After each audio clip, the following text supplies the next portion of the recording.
everybody, this is Rose of Sharon, and I'm back again with another book review. This is Johnny Belair's 7th book in the Johnny Dixon series. There are 12 in all, and this is called Chessmen of Doom. And this one actually pertains Peregrine Childermass's inheritance to Roderick. And Roderick didn't know about it until he finds a note.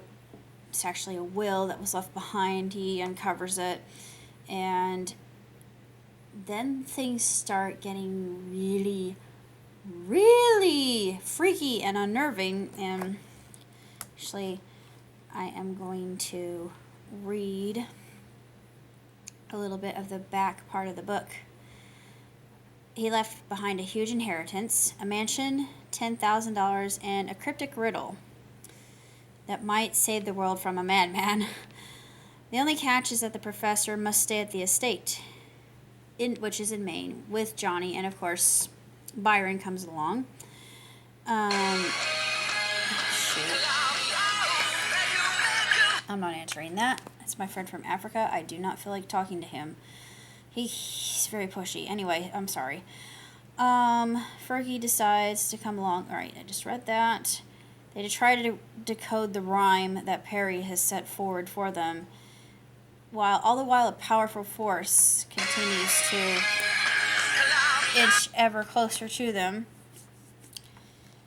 And Chessmen of Doom actually was very frightening to me. It's just like each subsequent book, as I predicted, becomes more and more insidious and darker. And the riddle itself is very, very craftily made. And you know from the get-go that a man with a superior intellect fashioned the riddle and that this man is psychotic. But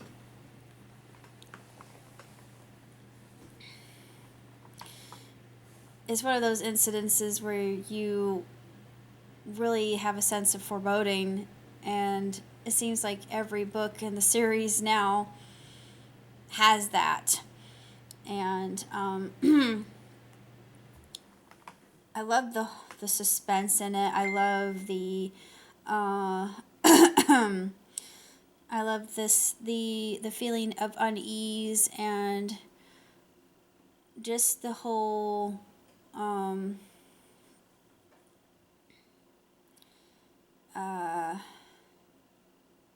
kind of feeling of the unknown, not really knowing what lurks around the corner, that just dread, I think. A dread is the best adjective I can think of.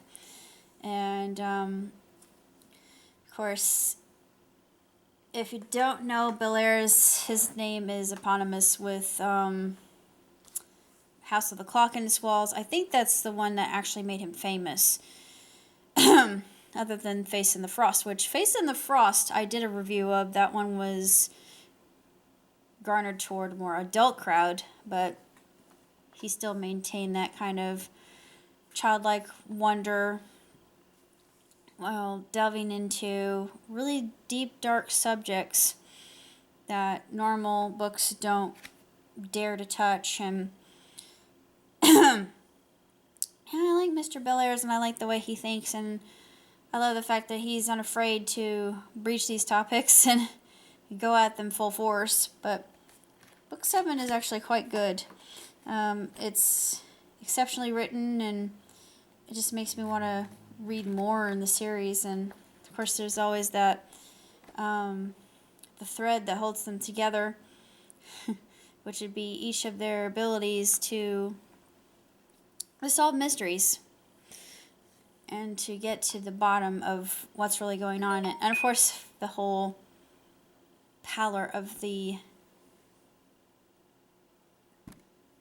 freakish, the otherworldly is also a very huge theme in all the Belair's novels. But that's all I have to say about the Chessmen of Doom. If you like the Johnny Dixon series, check it out because it's well worth a read. And due to the fact that October is nearly upon us, I can't help myself. I gotta read more spooky, scary things.